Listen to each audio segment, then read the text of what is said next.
What happened to Sadie Einstein?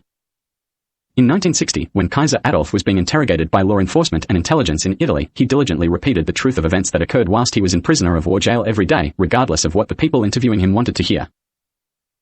The staff at the jail had regularly left pregnant Sadie alone with Kaiser Adolf in the train station building as if it was forced engagement time.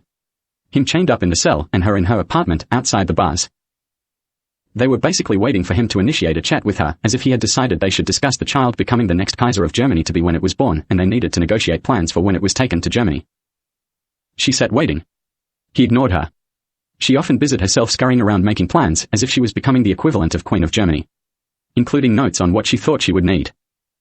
Kaiser Adolf repeatedly reiterated to Italian intelligence that Sadie self-aborted the illegally bred, deliberately inbred, and ineligible child with a knitting needle just out of reach of him through the cell bars.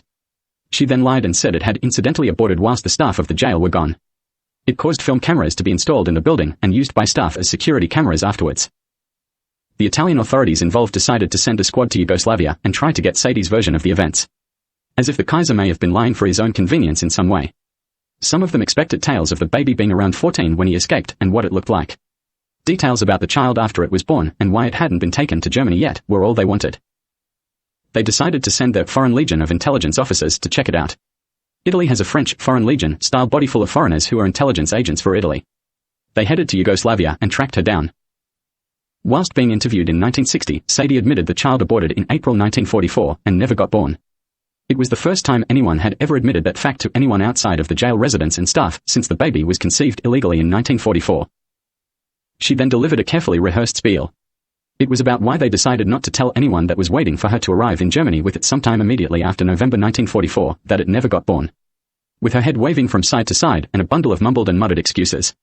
Carefully rehearsed in as conciliatory a you understand tone as she could manage.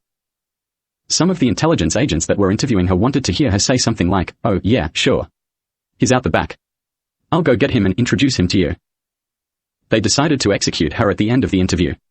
They then made sure her remains were in unrecognizably small pieces. She was buried in someone's backyard. It was probably deceased prison governor Joe Rewald's backyard. The Italian Foreign Legion-like intelligence agents sent word back to Italy that everything Kaiser Adolf said was completely true and that Sadie had been executed. They never returned to Italy from their assignment at the time, choosing to go elsewhere after it was completed. Probably partly to avoid recriminations in Italy and Europe. As for those security cameras, they diligently got turned on for fresh recordings every day by the jail staff. It became routine. Reels of film of Kaiser Adolf being held prisoner was later used for a pirate, unofficial television program broadcast in some countries in the 1950s. It was called the Kaiser Adolf Hitler held prisoner chained up in the train station show, with the same intro for every episode. Where it was broadcast when television was completely unregulated is something I do not know the full facts about. North and Central America is probably a safe guess.